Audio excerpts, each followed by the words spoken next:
1920 के आसपास ही ली, जब गुजरात के सौराष्ट्र इलाके में कुछ मछुआरों और गोताखोरों ने बताया कि उन्होंने समुद्र के अंदर अजीब पत्थर और ढांचे देखे हैं। यहाँ तक कि कुछ पायलटों ने जो अरब सागर के ऊपर से उड़ रहे थे बताया कि उन्होंने पानी के नीचे सीधी रेखाओं जैसी आकृति देखी है, मानो कोई पुराना शहर हो। यहीं से शुरू हुई उस राज की तलाश। 1963 में भारतीय पुरातत्व सर्वेक्षण विभाग यानी ASI ने पहली बार बेट द्वारिका के पास खुदाई शुरू की। यह वही इलाका था जिसे स्थानीय लोगों ने श्री कृष्ण की नगरी मानते आए। खुदाई में वहां से कई प्राचीन बर्तन, मूर्तियां, पक्के ढांचे मिले। इससे साबित हो गया कि यह जगह बहुत पुरानी है, लेकिन द्वारिका की असली पहचान अभी भी पूरी तरह साफ नहीं हुई थी। 2070 के दशक में एक और बड़ा सुराग मिला। जामनगर के सरकारी रिकॉर्ड में एक प्राचीन ताम्रपत्र का जिक्र था जो लगभग 6ठी शताब्दी का बताया गया। यह ताम्रपत्र सिंधु नाम के राजा से जुड़ा था और उसमें साफ साफ लिखा था कि यहाँ भगवान श्री कृष्ण निवास करते थे। यह पहला ऐतिहासिक दस्तावेज था जिसमें धर्म और इतिहास आपस में जुड़े नजर आ रहे थे। इससे इतिहासकारों को पहली बार लगा कि द्वारका सिर्फ कल्पना नहीं बल्कि शायद एक खोया हुआ सच है। और फिर आए डॉक्टर SR राव। वे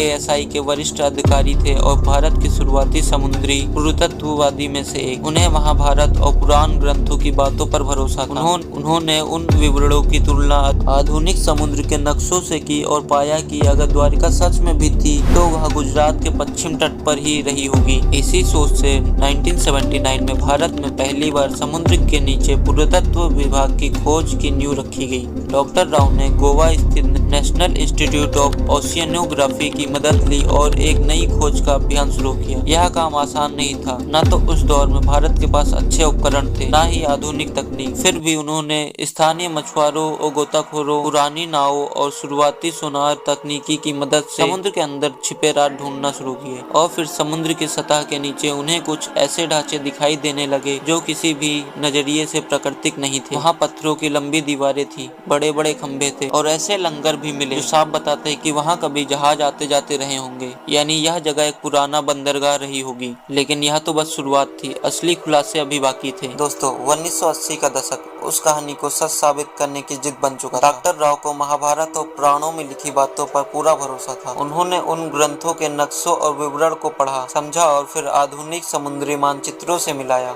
उन्हें यकीन था कि श्री कृष्ण की वो नगरी जिसे दुनिया ने बस एक कहानी मान लिया था, वो कहीं न कहीं अरब सागर के नीचे आज भी मौजूद है। लेकिन उनका यह सफर बिल्कुल भी आसान नहीं था। उस समय भारत में समुद्री खुदाई एक बिल्कुल नया क्षेत्र था। सरकार के पास इस काम के लिए पर्याप्त पैसा था, न वैज्ञानिकों को इस बात का पूरा भरोसा कि समुद्र के नीचे भी कोई शहर हो सकता है। बहुत सारे लोग इस प्रयास को बस धार्मिक सोच का हिस्सा मानते थे। कई लोगों ने डॉक्टर राव से कहा, पौराणिक कथाओं को इतिहास से जोड़ने का क्या